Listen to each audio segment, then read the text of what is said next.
Don't listen to voices other than God. இது சரியா? Argument.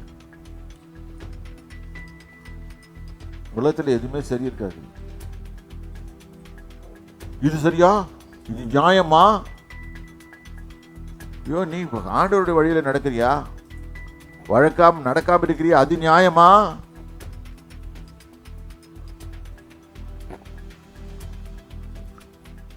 இவங்க நியாயமா கேட்கறாங்கல்ல, அவங்களுக்கெல்லாம் நம்ம பதில் சொல்ல வேண்டியது என்னது? நீ ஆண்டவருடைய வழியில் நடக்கிறியா அப்படின்னு கேட்ட உடனே அப்படியே சைலண்ட் ஆயிடுவோம்.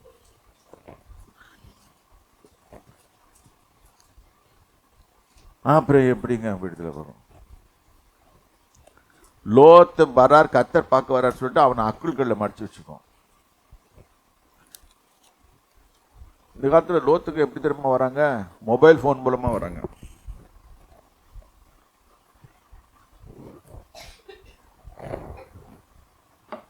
மொபைல் போன் யூஸ் பண்றவங்களே சொல்றாங்க நாசமா போறது. இது முன்னால ஒரு வாட்ச்மேனை போட்டு வச்சிருக்கேன். அவன் பாருங்க 24/7 இப்படித்தான் தட்டிட்டு இருப்பான். அவன் மண்டையும் போச்சு, மண்டையில் இருக்க கொண்டையும் போச்சு.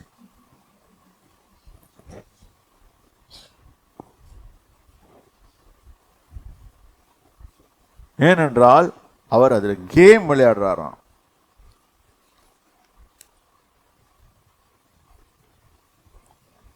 அதுல அடிக்ஷனுக்கு உள்ள இதுல போட்டு வச்சிருக்காங்க. அதனால இந்த காலத்து இளைஞர்களை அப்படி கம்பெனி மாட்டாங்க.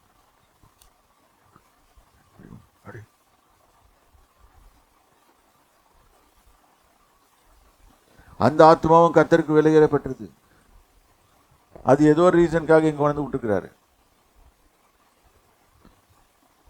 அவன் உங்களை எல்லாம் பார்த்து இவர்கள் எல்லாம் கிறிஸ்தவர்கள், இவர்களை போய் நானும் மாறணும்னு என்னைக்காவது யோசனை பண்ணுவானா? நீங்களே சொல்லி பார்த்துக்கோங்க.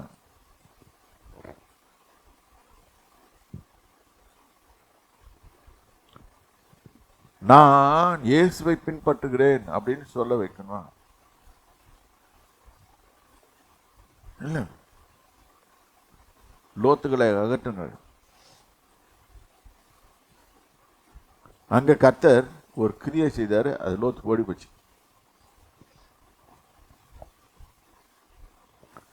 லோத்து விட்டானா அடுத்த லோத்து பொண்டாட்டி பண்ணிட்டான். பிசாசு ரெடியா செட் பண்ணிட்டான். யோ, இந்த ப்ராபஸி எடுத்து மிஸ்லீட் பண்றதே அவங்க தான்.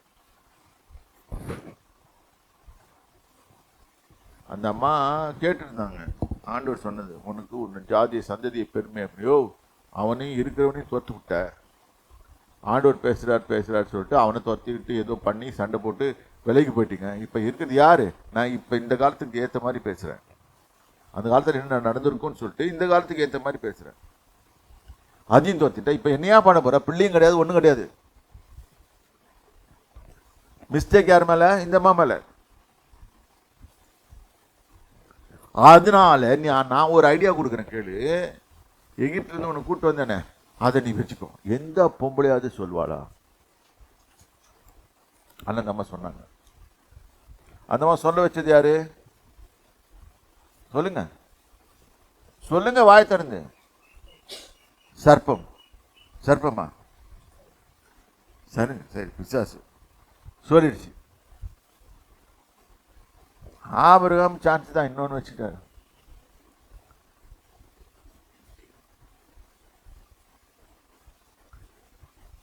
நல்ல ஆலோசனைகளை விலக்கி காத்து. சரி, அந்த அம்மா மூலமா ஒரு பிள்ளை வருது. That is a proof that Sarah was the burden for Abraham. இப்ப இந்த அம்மா என்ன கணக்கு போட்டாங்க? அந்த பிள்ளை எடுத்து நான் என்ன பிள்ளைன்னு சொல்லி வளர்க்கலான்னு பார்த்தாங்க. இவன் போய் ஆண்டவர்கிட்ட கேட்டிருக்கலாம், ஆண்டவரே இந்த மாதிரி தப்பா செய்யறாளே, நான் என்ன பண்றது? நீங்க பிள்ளை தருவேன்னு சொல்லிட்டீங்க. அவர் வெயிட் அப்படின்றாரு. எனக்கு வெயிட்லாம் பண்ண முடியாது சாமி, என் வெயிட்டே கரைஞ்சி போச்சு. வெயிட் பண்ணி வெயிட்டே கரைஞ்சி போச்சு. இப்போ நான் என்ன பண்றது? பிள்ளை வரும், வெயிட்.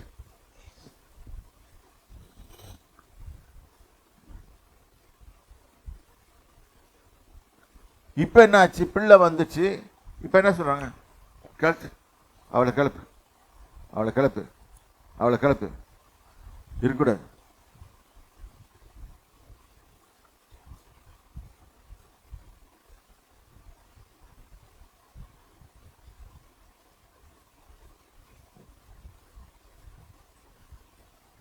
கிளப்பியாச்சு,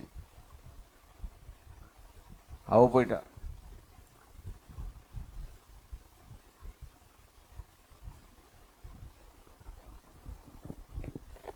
இப்ப என்ன ஆச்சு? இந்த காரியங்கள்லாம் ஆபிரகாமை இன்னும் தேவனுக்கு நெருக்கமாக கூட்டி போச்சு. திருப்பி ஆபிரகாமோட கர்த்தர் பேசுறாரு. ஆபிரகாம்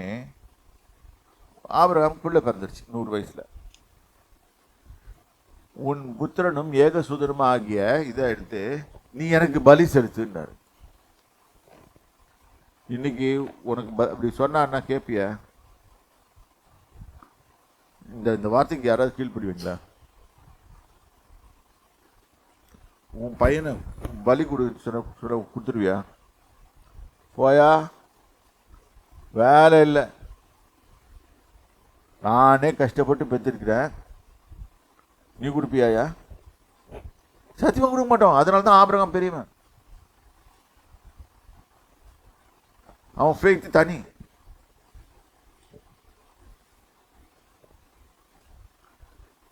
ஆபிரகாமின் விசுவாசத்தை பத்தி 1000 பேசுறோமே, அந்த ஆபிரகாம் தான் ஒரே பேரான குமாரனை எடுத்துக்கொண்டு போய் ஆண்டவர் கொடுக்குறேன் கொடுக்க போனான். பாவனை தான், அவன் கொடுக்கல, ஆண்டவரே வேணான்ட்டார். இது எதுக்கு உதாரணம் சொன்னா, தேவன் தம் ஒரே பேரான குமாரனை தந்தரளி இவ்வளவாய் உலகத்தில் அன்பு கொண்டார்.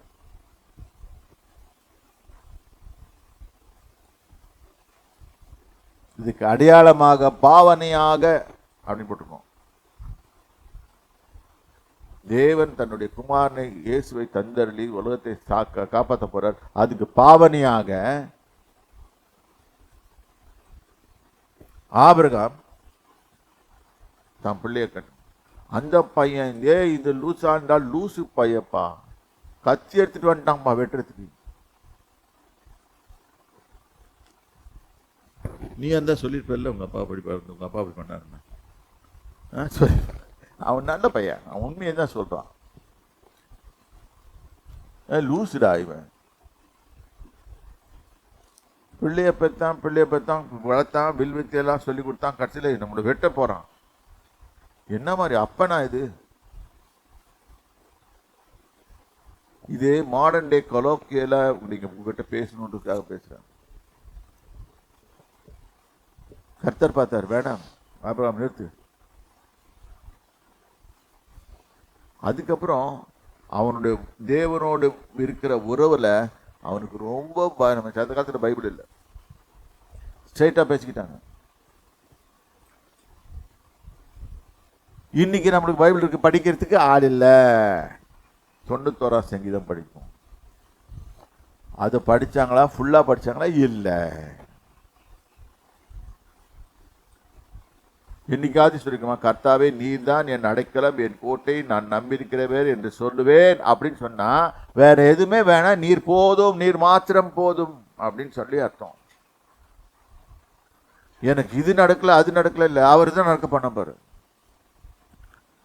ஆனா நீ தப்பா போகும்போது உன்னை கண்டிப்பாரு. அதையும் நினைச்சுக்கோங்க. ஏன்னா அடைக்கலன்னு சொல்லிட்டல, அவர் டிபெண்ட் பண்றேன்னு சொல்லிட்டல, கண்டிப்பா நீ தவறு செய்யும் போது கண்டிப்பார், தடுப்பார்.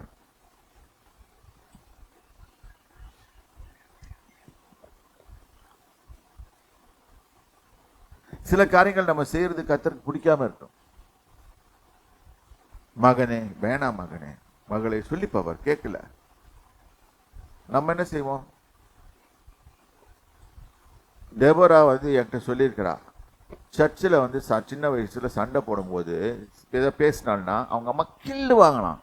எப்படி கில்லு வாங்கலாம்? அது எங்களுக்கும் நடந்திருக்கு. கில்லிவாங்க. ஏன்னா அந்த சமயத்தில் அடிக்க முடியாது கோயிலில் வச்சு, அதனால கில்லுவாங்க. அது மாதிரி கர்த்தர் உங்களை கில்லுவார். கரெக்டு தானே? தப்பு செய்யும் போது கில்லுணும்ல, ஒத்துக்கிறீங்களா? நீ ஒத்துக்கிறியா? அப்பப்ப நடக்கும். கர்த்தர் நேசியாத புத்திரன் உண்டோ? கர்த்தர் நான் நேசிக்கிறவர்களை சிட்சிக்கிறார்.